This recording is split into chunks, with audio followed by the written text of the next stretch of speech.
नमस्कार, आप देख रहे हैं कैपिटल टीवी का खास शो महाराष्ट्र फाइल्स। आपके साथ मैं परवीन शेख। हम लेकर हाजिर हुए हैं महाराष्ट्र की 5 बड़ी खबरें जिनका आपसे है सरोकार। आपको बताएंगे महाराष्ट्र को लेकर बीजेपी की नई टीम से क्यों परेशान है अघाड़ी, सीट बंटवारे पर क्या महायुति का है प्लान, कांग्रेस पवार के ताकत बढ़ने से कैसे उद्धव हुए कमजोर, राहुल गांधी पर क्यों भड़के सीएम शिंदे, क्यों बारामती में आमने सामने हैं शिवसेना और एनसीपी। इसके अलावा जानेंगे कौन किसे दे रहा है चुनौती, कौन किसकी बढ़ा रहा है टेंशन। साथ ही आपको इन सभी खबरों से कराएंगे रूबरू। लेकिन तमाम बड़ी खबरों में आगे बढ़ने से पहले एक नजर डालते हैं महाराष्ट्र की टॉप हेडलाइंस पर। महाराष्ट्र विधानसभा चुनाव के लिए बीजेपी ने नई टीम का किया ऐलान। पूर्व केंद्रीय मंत्री राव साहेब दानवे को कमान, नितिन गडकरी की एंट्री। महाराष्ट्र में सीट बंटवारे पर एनडीए में चर्चा। बीजेपी 140 से 150 सीटों पर लड़ सकती है चुनाव। शिवसेना 80, अजीत पवार को 55 सीटें दिए जाने पर बनी बात। कांग्रेस और शरद पवार ने उद्धव ठाकरे को लगाया ठिकाने। अघाड़ी में राहुल और पवार की बड़ी ताकत। अमेरिका में राहुल गांधी के दिए बयान पर भड़के सीएम एकनाथ शिंदे। बोले राहुल के विचार उनकी ओछी मानसिकता को दिखाते हैं। महाराष्ट्र के बारामती में तेज हुआ शिवसेना और एनसीपी के बीच टकराव। अजीत पवार के पोस्टर को काले कपड़े से ढका, शिंदे के फाड़े पोस्टर। महाराष्ट्र फाइल्स में सबसे पहले बात बीजेपी की नई टीम की। अमित शाह के मुंबई दौरे के दौरान चुनाव में जीत हासिल करने के लिए एक खास प्लान बनाया गया है। इस प्लान में नितिन गडकरी की एंट्री हो चुकी है। नितिन गडकरी को जब से महाराष्ट्र में बीजेपी ने अहम जिम्मेदारी दी है तब से विपक्ष की बोलती बंद है। विपक्ष के खेल को गडकरी की एंट्री ने बिगाड़ दिया है। वहीं विधानसभा चुनाव के लिए बीजेपी ने अब अपनी नई टीम का ऐलान किया है। बीजेपी ने महाराष्ट्र में जीत हासिल करने के लिए चुनाव मैनेजमेंट कमेटी का गठन किया है। इस कमेटी का अध्यक्ष पूर्व केंद्रीय राज्य मंत्री राव साहेब दानवे को बनाया है। दानवे मराठा समुदाय से आते हैं। 2024 लोकसभा चुनावों में भले ही वो हार गए थे, लेकिन उसके बावजूद अमित शाह ने उन पर दांव लगाया है। 10 सितंबर को पार्टी के दफ्तर में कमेटी के सदस्यों का ऐलान करते हुए दानवे ने कहा कि राज्य में फिर से महायुति की सरकार बनाने के संकल्प के साथ पार्टी के कार्यकर्ता तैयार हैं। उन्होंने ये भी कहा कि बूथ स्तर तक व्यवस्था टाइट करने का काम जारी है। महाराष्ट्र की चुनाव समिति में केंद्रीय राजमार्ग मंत्री नितिन गडकरी की एंट्री हुई है। नितिन गडकरी को खासतौर से कमेटी का मेंबर बनाया है। बीजेपी प्रदेश अध्यक्ष चंद्रशेखर बावनकुले के साथ डिप्टी सीएम देवेंद्र फडणवीस और केंद्रीय मंत्री पीयूष गोयल और महामंत्री विनोद तावड़े का नाम इस कमेटी में खासतौर से शामिल किया गया है। इन नेताओं के अलावा मुंबई अध्यक्ष आशीष शेलार, पूर्व केंद्रीय मंत्री नारायण राणे और पूर्व मंत्री गणेश नाइक के साथ पूर्व केंद्रीय मंत्री हंसराज आहिर का नाम भी इस कमेटी में शामिल है। लिस्ट की सूची जारी होने के बाद बीजेपी नेता किरीट सोमैया ने खुद को इस कमेटी से अलग कर लिया है। उन्होंने एक बयान में कहा है कि मैं महाराष्ट्र बीजेपी अध्यक्ष का प्रचार समिति का सदस्य नियुक्त करने के लिए धन्यवाद देता हूं। मैं ऐसा करने में अपनी असमर्थता और खेद व्यक्त करता हूं। मैंने राज्य बीजेपी प्रमुख को लिखा है कि पिछले 5.5 साल से मैं बीजेपी के एक साधारण सदस्य के रूप में काम कर रहा हूं। मैं एक साधारण सदस्य के रूप में ही काम करता रहूंगा और प्रचार समिति में शामिल नहीं होगा। तो यहाँ पर किरीट सोमैया ने जरूर इस कमेटी में उनका नाम शामिल करने पर नाराजगी जताई है। खबरों में आगे बढ़ते। महाराष्ट्र की 288 विधानसभा सीटों के लिए रण सज चुका है।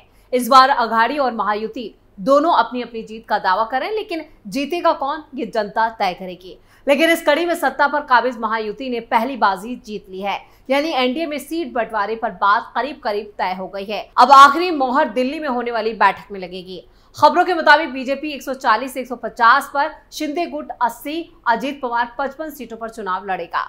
लेकिन महायुति में शामिल अजीत पवार की तरफ से 60 सीटों की मांग की जा रही है। लेकिन शाह ने भरोसा जताया कि एनडीए में शामिल दोनों दलों को यहां पर संतोषजनक सीटें दी जाएंगी। बस तीनों दलों को एकजुट रहना है और जीत हासिल करनी है। लेकिन शिंदे गुट और एनसीपी में आपसी खींचतान देखने को मिल रही है, जिससे शाह को यहां पर कोई बड़ा एक्शन लेना पड़ सकता है। महायुति के दूसरे दौर की बैठक 31 अगस्त को नागपुर में हुई थी और ये बैठक 3 घंटे तक चली थी। मीटिंग में 288 में से 173 सीटों पर सहमति बन चुकी है, जिनमें से ज्यादा सीटें बीजेपी को देने का फैसला किया गया और बीजेपी के बाद शिवसेना और एनसीपी को सीटें मिलेंगी। इस बैठक में CM Eknath Shinde, deputy CM Devendra Fadnavis, Ajit Pawar समेत बीजेपी प्रदेश अध्यक्ष चंद्रशेखर बावनकुले और एनसीपी प्रदेश अध्यक्ष सुनील तटकरे, एनसीपी नेता प्रफुल्ल पटेल मौजूद थे। मीटिंग से पहले अजीत पवार ने कहा था, 2019 के चुनाव में हमने 54 सीटें जीती थी, इस बार हमें 3 कांग्रेस विधायकों और 3 निर्दलियों का समर्थन हासिल है, इसलिए हमारी ताकत बढ़ती जा रही है। हम इस विधानसभा चुनाव में 60 सीटों की मांग करेंगे। अजीत पवार लगातार 60 सीटों की मांग कर रहे हैं, लेकिन अमित शाह मुंबई दौरे के वक्त ही साफ कर चुके हैं कि 50 से 54 या 50 से 55 सीटें अजीत पवार को दी जाएंगी। वहीं शिंदे ने भी अपने पत्ते नहीं खोले। महायुति में सीट बंटवारे पर बात बन गई है तो एमवीए में अभी भी मारधाड़ मची हुई है, यानी यहाँ पर महाविकास आघाड़ी में सीटों को लेकर अभी भी खींचतान मची हुई है, जिसका खामियाजा आघाड़ी को आने वाले चुनावों में उठाना पड़ सकता है। खबरों में अब बात उद्धव को लगे तगड़े झटके की। महाराष्ट्र चुनावों को लेकर सियासी घमासान तेज है। कांग्रेस और शरद पवार की रणनीति का मकसद उद्धव ठाकरे को कमजोर करना है ताकि वो ज्यादा सीटें ना जीत सके। उद्धव ठाकरे की पार्टी पहले ही टूट चुकी है और उन्हें कांग्रेस और एनसीपी का समर्थन नहीं मिल रहा है। हाल ही में मनोज जरांगे पाटिल ने उद्धव ठाकरे पर उन्हें किसी मामले में फंसाने की कोशिश करने का आरोप लगाया। ये बयान शरद पवार के प्रभाव में दिया गया माना जा रहा है, जिससे अघाड़ी के अंदर टकराव और झगड़ा तेज हो चुका है। इस सियासी उठापटक में उद्धव ठाकरे की मुश्किलें बढ़ गई हैं और कांग्रेस और एनसीपी को इसका फायदा मिल सकता है।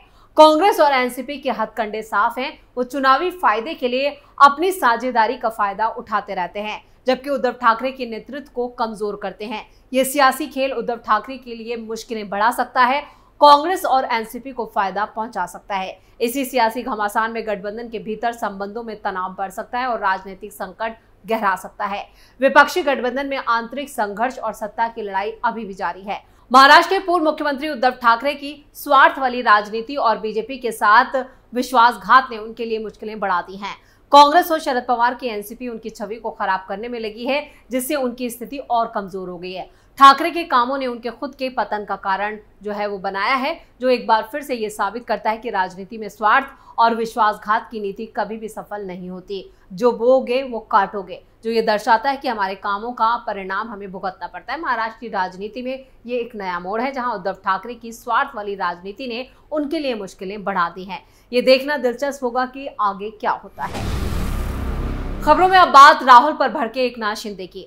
अमेरिका में राहुल गांधी के आरक्षण वाले बयान पर सीएम एकनाथ शिंदे ने निशाना साधा है।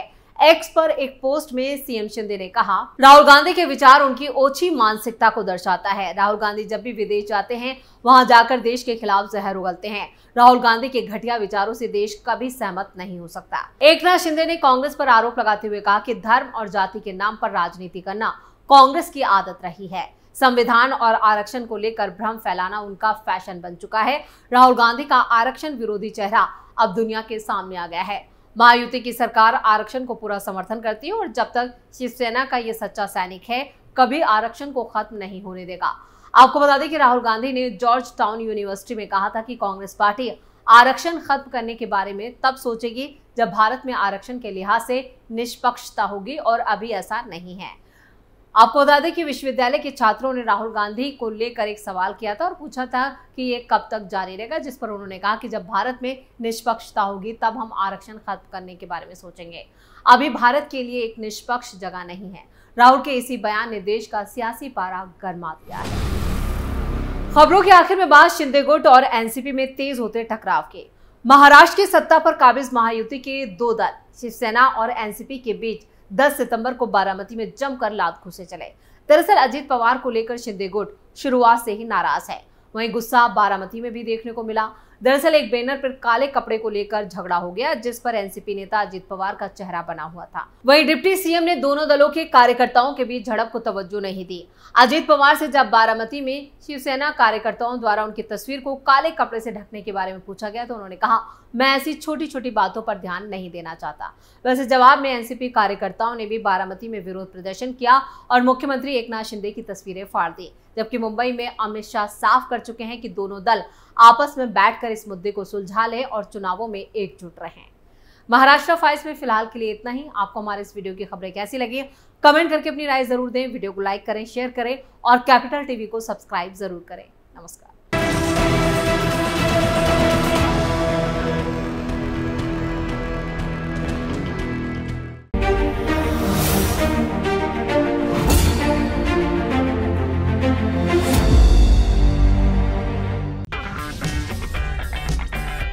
अगर आपको हमारा वीडियो पसंद आया हो तो इसे लाइक करें, हमारे चैनल को सब्सक्राइब करें और हाँ, बेल आइकन दबाना ना भूलें। ताकि आप तक हमारे वीडियो की नोटिफिकेशन पहुंचती रहे। आप अपना सुझाव हमें कमेंट बॉक्स में दे सकते हैं। हमारे साथ जुड़ने के लिए शुक्रिया।